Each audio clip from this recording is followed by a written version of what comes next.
Sio Nagad, Dakwadoa, Cara Cowan Watts. Hello, everyone. This is Cara Cowan Watts with Cherokee 411. What if the best way to understand Cherokee history was through stories you can't put down? The Cherokee Trilogy by James Humphrey brings our history to life, not as dry dates and footnotes, but as lived experience. Yes, there's fiction woven in, but the truth is, Cherokee history is often far more powerful than anything you could make up. These stories are filled with heroes, villains, and everyday Cherokee people facing impossible choices, choices that still shape who we are today. This project is a Cherokee 411 production created as a historical, cultural, and educational tool to enlighten the public about Cherokee history. It was shot and edited by award-winning Dallas cinematographer Jack Watkins, working in close collaboration with the Cherokee citizen and author himself, James Humphrey. The finished project includes 4 videos produced in broadcast, home viewing, and web-ready formats, available free for public use through Cherokee 411 and the author's website at jamesahumphrey.com. One extended feature traces Cherokee history from 1779 through the early development of Oklahoma. 3 shorter programs focus on key areas or eras: 1779 to 1836, the forced removal and settlement in Indian Territory, and the Civil War reconstruction and the rebirth of the Cherokee people in Oklahoma. The books and these films tell our story from our Cherokee point of view, written by a citizen of the Cherokee Nation and inspired by his grandmother, Ella Waters, a Dawes Roll signee. We invite news outlets, Cherokee at-large organizations, history and reading clubs, libraries, and schools to download or request digital copies of these presentations and help ensure Cherokee history, language, and culture are known, understood, and remembered. Because our stories matter and they're still being written. Wado, this is Cara Cowan Watts with Cherokee 411. This presentation is about living history. Some famous author once said you learn history, but you live historical fiction. The word in syllabary at the bottom of the screen is Husky. Today, it translates as teacher, but in the late 1700s, as it was used in this trilogy, it meant much, much more. Teacher, mentor, healer, educator. CEO Nakata, James A Humphrey, Dakwadoa, Paris, Texas, Awadena, Grapevine, Texas, Janela, Osta Igaliya. Hello, everyone. My name is James A Humphrey. I was born in Paris, Texas. I live in Grapevine, Texas, and I have a good read. Janela, Alejilagi Sidanela. My grandmother on my dad's side, and Cherokee family. Ella Waters, my grandmother, and Dawes Roll signatories on the left. Her sister Bullet gave me the name of a character in my second book, and then to the right is my prominent Eastern Cherokee ancestor. I must give credit to my son, Christian Humphrey, for shooting the photography of all 3 of my books. The covers feature a pot. In this cover, Cherokee Rock, unbroken. But as the Cherokee Nation becomes destroyed, so will the pot on the covers of the other books. In the publishing industry, there's something called an elevator pitch. It's a short, usually 1-sentence statement of what the book's about. On this slide, there is my elevator pitch for Cherokee Rock. Cherokee Rock broils my characters from 1779 through 1825. The first half of the book features a squirrel character named Saloli. Readers find him quite popular. While turbulent Cherokee history unfolds, described by my hero, Enoli, who changes his name to Didioski. Most comments and questions I receive from the public are about Saloli. This book in my series features more Cherokee culture and spirituality than the other two books.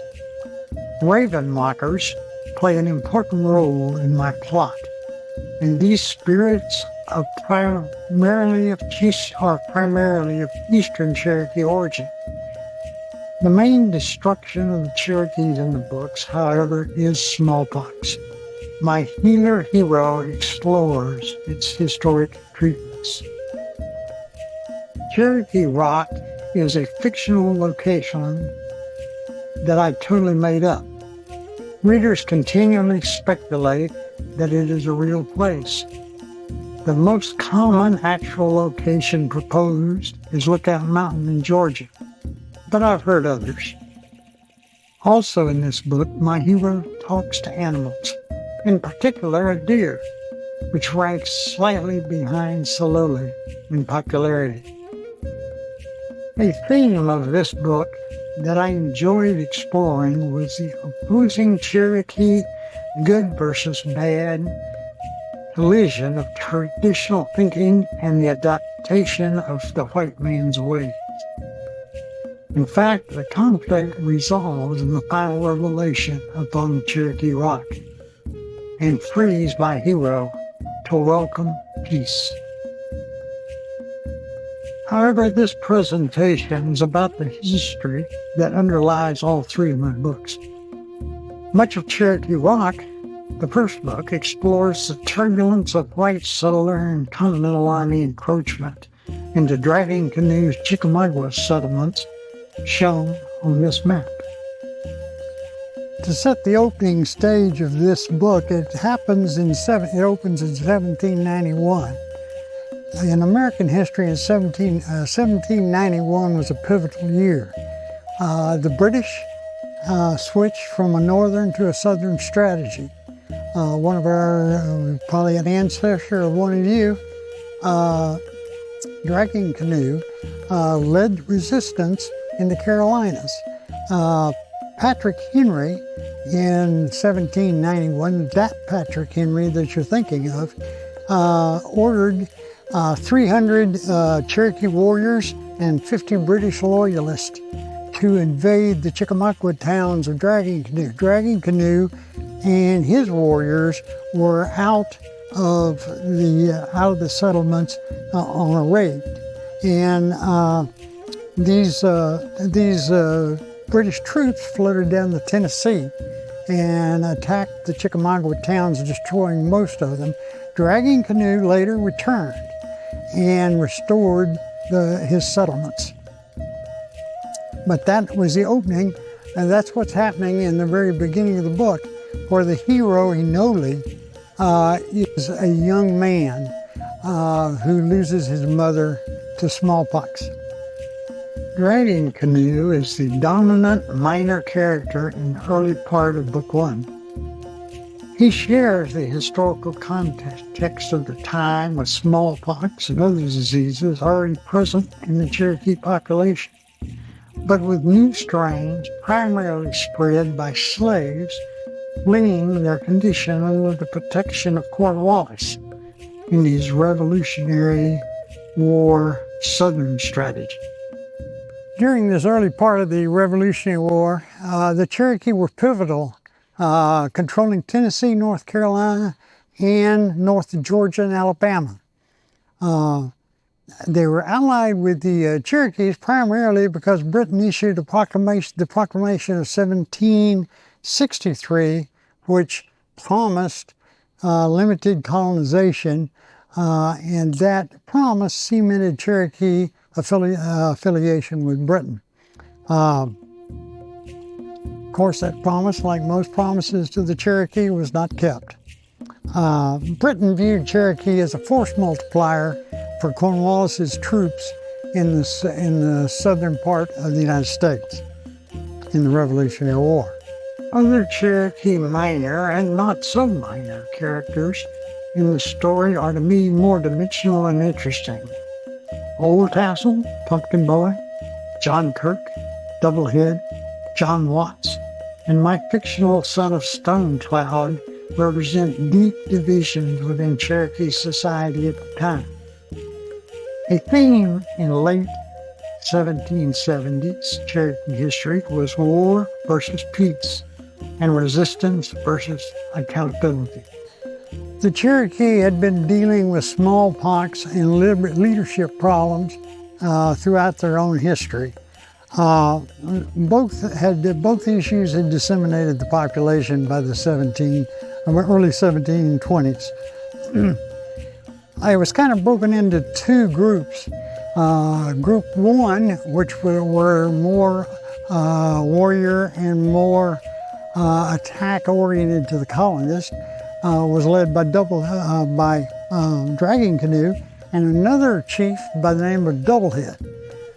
For you, if any of you have read the Cherokee Rock, you've got to remember that as an author, I have the luxury of combining those two characters. And so Doublehead and Dragging Canoe are portrayed in book one as Dragging Canoe. Now the other faction was Pumpkin Boy, Little Turkey, Old Tassel, and Hanging Maw.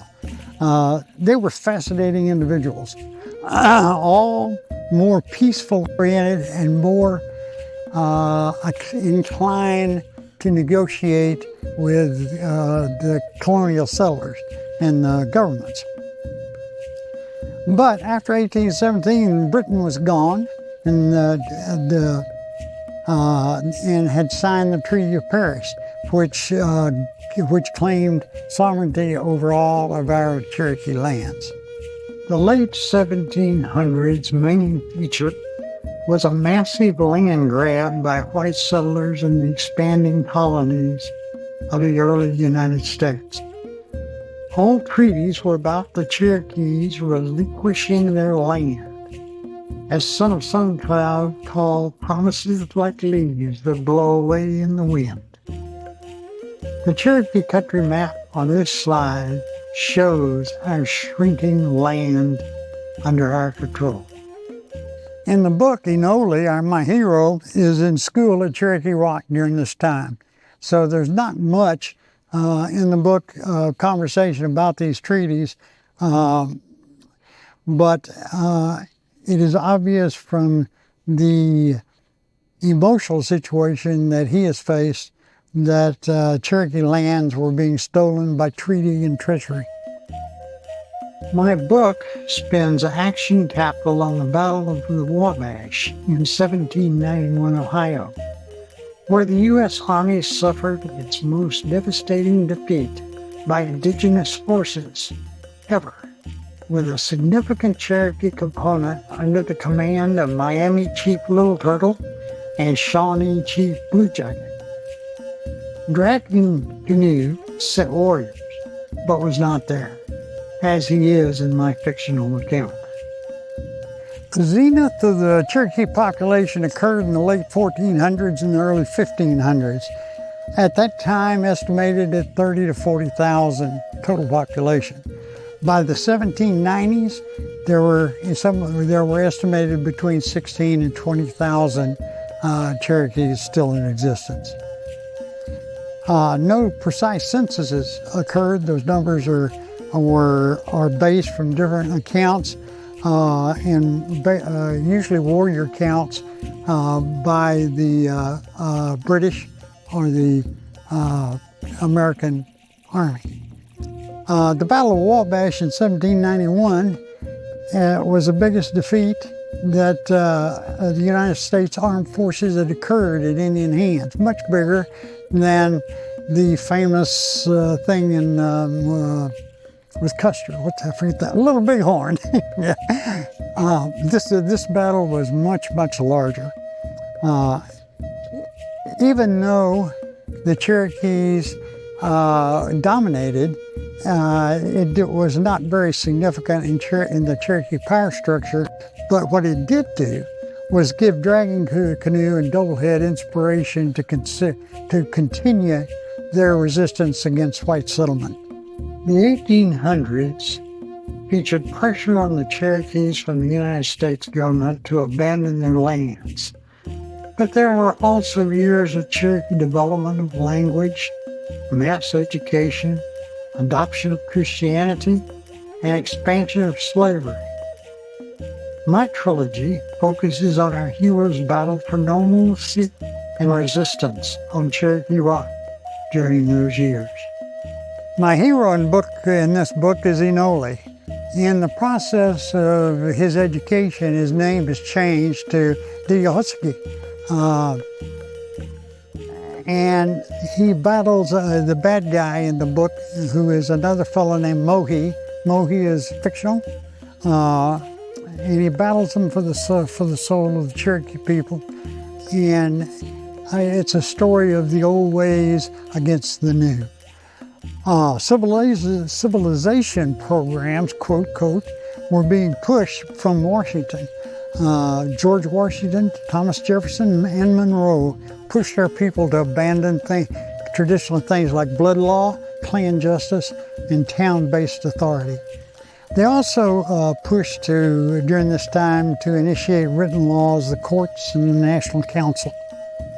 As Diyotsky returns from Cherokee Rock in the book, the 1820s embraced the high point of our political self-determination prior to the discovery of gold in Georgia.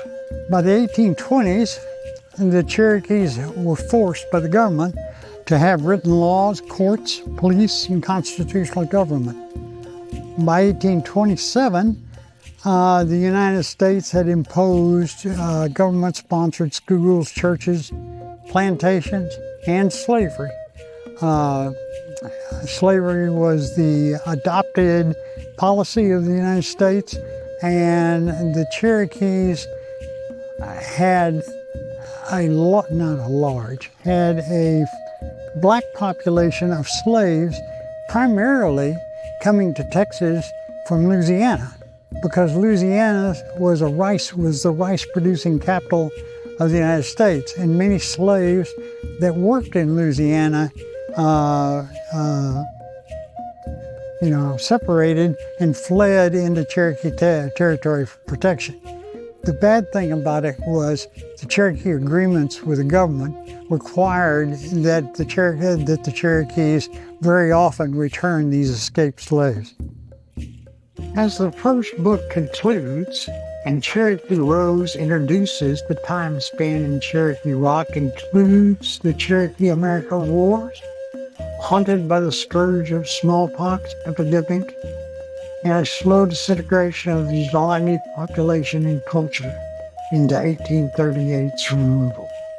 In review of Cherokee Rock, the history from 1765 to 1837, our people moved from independent towns into a centralized nation that began the oral tradition,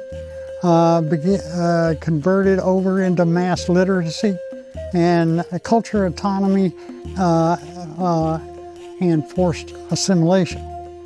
Our people adapted brilliantly, but they were soon removed, as you all know, to Indian Territory anyway. This whole era defines the Cherokee cultural experience in my mind. The Cherokees showed their resilience, their innovation, and the capability to withstand profound injustice.